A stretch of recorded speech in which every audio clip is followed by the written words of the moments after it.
Bom dia a todos.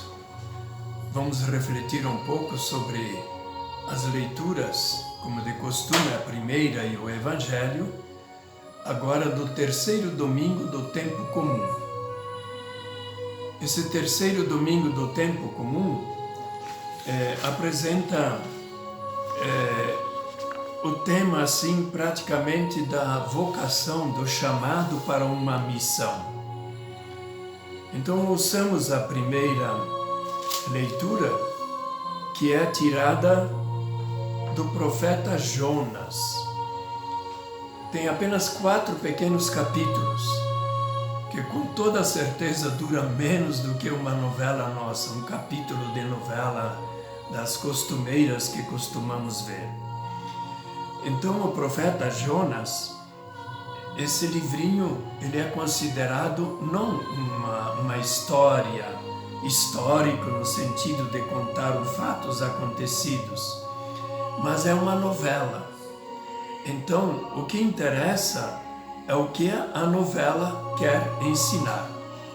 Então, ouçamos o pequeno trecho do livro do profeta Jonas, capítulo 3, 1 a 5 e mais o versículo 10. Leitura da profecia de Jonas. A palavra do Senhor foi dirigida a Jonas pela segunda vez. Levanta-te e põe-te a caminho da grande cidade de Nínive e anuncia-lhe a mensagem que eu te vou confiar. Jonas pôs-se a caminho de Nínive, conforme a ordem do Senhor. Ora, Nínive era uma cidade muito grande. Eram necessários 3 dias para ser atravessada. Jonas entrou na cidade e, percorrendo o caminho de um dia, pregava ao povo, dizendo: ainda 40 dias e Nínive será destruída. Os ninivitas acreditaram em Deus, aceitaram fazer jejum e vestiram sacos desde o superior até o inferior. Vendo Deus as suas obras de conversão e que os ninivitas se afastavam do mau caminho, compadeceu-se e suspendeu o mal que tinha ameaçado fazer-lhes, e não o fez. Palavra do Senhor. Graças a Deus. O Salmo responsorial é um convite para que Deus ilumine os nossos caminhos. Mostrai-me, ó Senhor, vossos caminhos, vossa verdade me oriente e me conduza. Ouçamos então um trecho do Evangelho de Marcos. Proclamação do Evangelho de Jesus Cristo segundo Marcos. Depois que João Batista foi preso, Jesus foi para a Galiléia pregando o Evangelho de Deus e dizendo: o tempo já se completou e o reino de Deus está próximo. Convertei-vos e crede no Evangelho. E passando à beira do mar da Galiléia, Jesus viu Simão e Pedro, seu irmão, que lançavam a rede ao mar, pois eram pescadores. Jesus lhes disse: segui-me, e eu farei de vós pescadores de homens. E eles, deixando imediatamente as redes, seguiram a Jesus. Caminhando mais um pouco, viu também Tiago e João, filhos de Zebedeu. Estavam na barca consertando as redes, e logo os chamou. Eles deixaram seu pai, Zebedeu, na barca com os empregados e partiram seguindo Jesus. Palavra da salvação. Glória a vós, Senhor. São dois pequenos trechos, um do Antigo Testamento. Esse livrinho de Jonas, ele se coloca lá pelos anos 350 a.C. E aqui, a cidade de Nínive, ela, na realidade histórica, ela foi destruída bem antes, uns 300 anos antes, em 612 antes de Cristo. E era a capital do Império Assírio, o império que foi se estendendo lá da região do Eufrates e do Tigre, atual Iraque, Irã, etc., para o Ocidente, ao longo do mar Mediterrâneo, e chegaram a conquistar até o Egito. Então essa cidade, ela também já estava destruída. E o profeta é colocado, sabemos historicamente, por outros motivos, que o que ele pede é uma espécie de tentação do profeta. No tempo do profetismo, antes da destruição de Jerusalém, havia profetas autênticos, que eles recebiam a palavra de Deus e como que se alimentavam dela e anunciavam ao povo, pediam conversão, pediam mudança de vida e ameaçavam com castigos quando não houvesse a conversão. Então aqui, esse Jonas, se diz aqui, ele foi a segunda vez ele foi chamado. A primeira vez ele desobedeceu. Suponhamos, Nínive está do lado direito e ele pegou um navio e foi para o lado esquerdo, o lado contrário. Então desobedeceu. E aí vai aquela história do peixe que o engoliu. Mas é tudo um lendário, não é? Evidente. Não dá para entender que um profeta componha um salmo, uma lamentação, todo um capítulo em que faz uma espécie de oração a Deus para ser libertado do ventre daquele peixe grande. Bem, então agora ele foi. Deus mandou, então, um profeta seu para anunciar a conversão, castigo ou conversão. Quer dizer, a finalidade é que se convertam. Isso não aconteceu na história de Israel com os profetas que Deus mandava. O povo eleito, o povo escolhido, muitas vezes não escutou a voz dos profetas e por isso acabou sendo destruído tanto o reino do norte como o reino do sul. Pois é, então ele vai, de má vontade. Até se vocês pegarem esse livrinho, procurarem na Bíblia, dá para a gente ler em 10, 15 minutos. 10 minutos você lê. É muito, muito gostoso, porque a gente vê o profeta mal-humorado.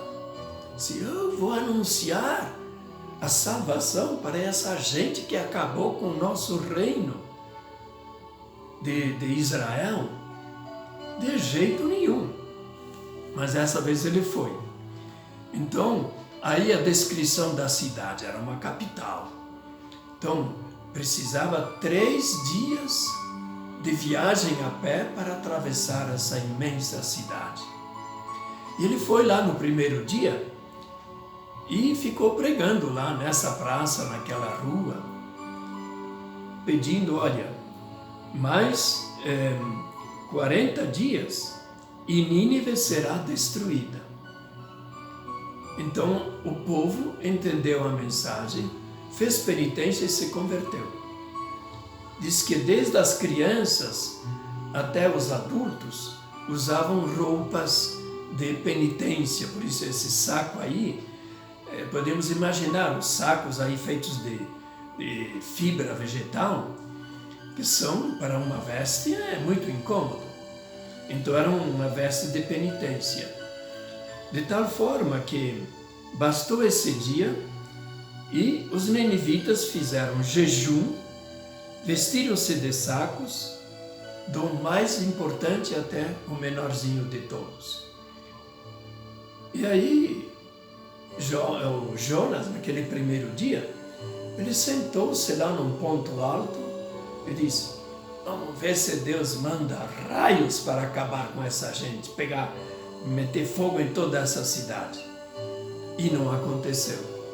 Todos eles se converteram. Ouviram a voz de um profeta, entenderam que era preciso mudar de vida e se converteram.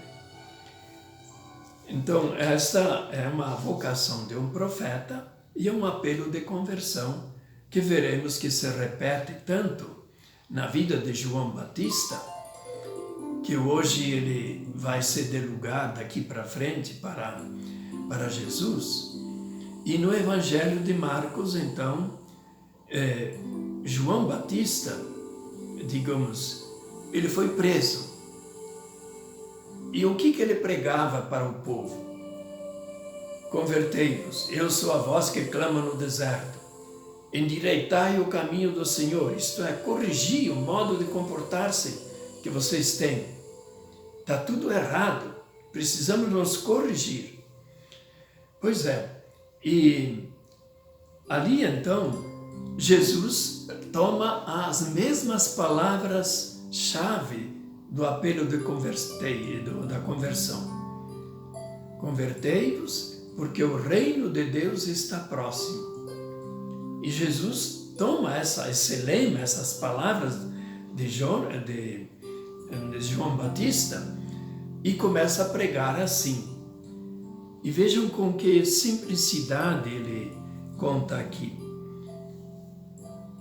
Ele começou a anunciar o Evangelho de Deus.